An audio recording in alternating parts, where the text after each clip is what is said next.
Welcome to Ajit study centre. दोस्तों, इसके पिछला वीडियो में हम लोगों ने पढ़ा था बंगाल का गवर्नर तथा बंगाल का गवर्नर जनरल से बनने वाले ऑब्जेक्टिव्स को। आज हम लोग पढ़ेंगे भारत का गवर्नर जनरल।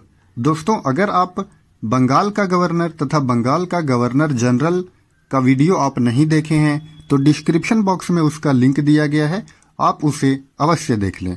तो चलिए दोस्तों, शुरू करते हैं आज का सेशन।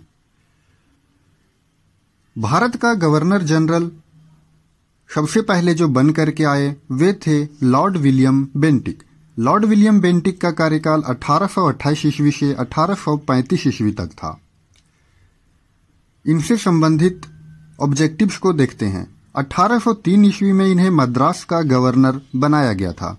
सती प्रथा का अंत राजा राम मोहन राय के साथ मिलकर के लॉर्ड विलियम बेंटिक ने अंत किया। सती प्रथा का अंत 1829 से 30 ईस्वी में राजा राम मोहन राय के साथ मिलकर के किया। ठगी प्रथा का अंत लॉर्ड विलियम बेंटिक के कार्यकाल के दौरान ही किया गया। 1830 ईस्वी में किसके द्वारा किया गया? तो कर्नल स्लीमन के द्वारा किया गया, जो लॉर्ड विलियम बेंटिक के द्वारा नियुक्त किया गया था। आगे 1835 ईस्वी में अंग्रेजी को शिक्षा का माध्यम बनाया। किसने बनाया? तो लॉर्ड विलियम बेंटिक ने बनाया। सरकारी सेवा में भेदभाव का अंत लॉर्ड विलियम बेंटिक ने ही किया। 1835 ईस्वी में कलकत्ता में मेडिकल कॉलेज की स्थापना की। और तो और दोस्तों, नहरें, सड़कें जैसी कई सार्वजनिक सुधार भी किए। आगे देखते हैं सेकेंड नंबर में चार्ल्स मेटकॉफ।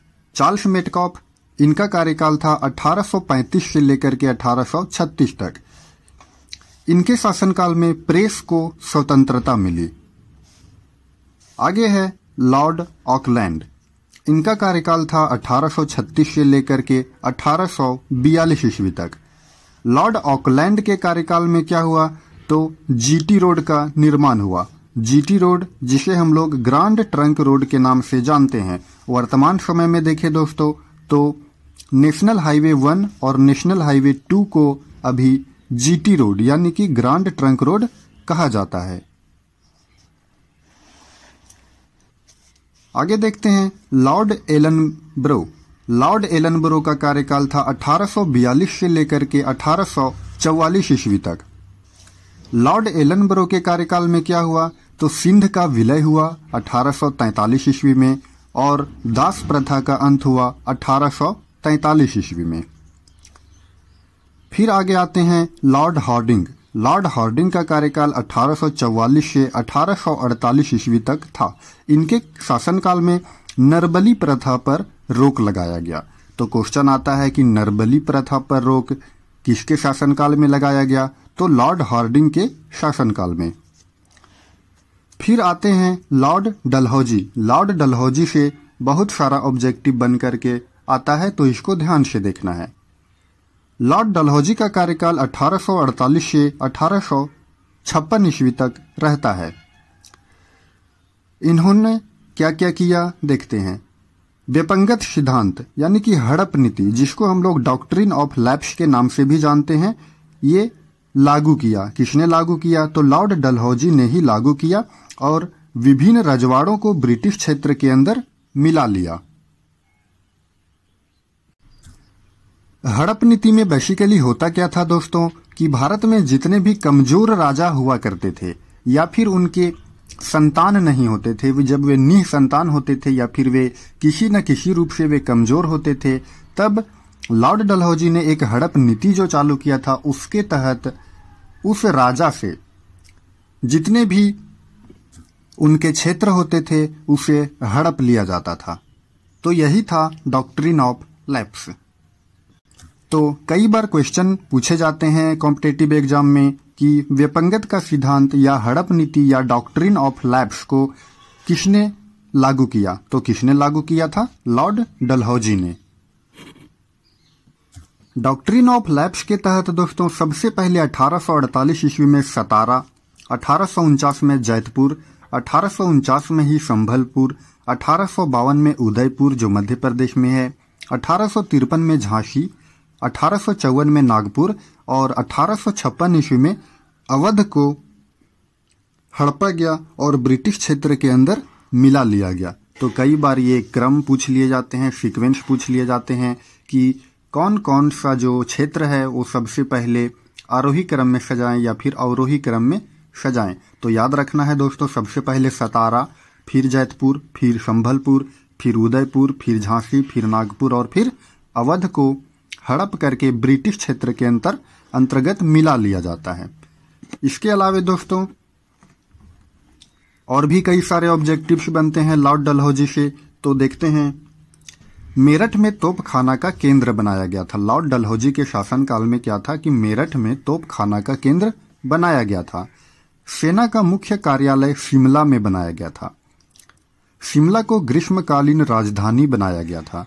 कई बार ये क्वेश्चन पूछा है कि शिमला का ग्रीष्मकालीन राजधानी बनाया गया था किसके शासनकाल में? तो लॉर्ड डलहौजी के शासनकाल में। और सबसे तो मोस्ट इंपॉर्टेंट क्वेश्चन है दोस्तों, लॉर्ड डलहौजी के शासनकाल में ही 1853 ईस्वी में रेल का प्रारंभ हुआ था। यानी कि भारत में रेल चलना स्टार्ट हुआ था 1853 ईस्वी में। कहां से कहां तक चली थी रेल? तो भारत में पहली बार रेल चली थी, बंबई से ठाणे के बीच चली थी 34 किलोमीटर।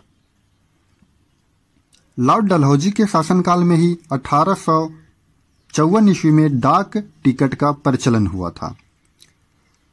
प्रथम विद्युत तार सेवा आगरा से कलकत्ता के बीच चलाया गया था।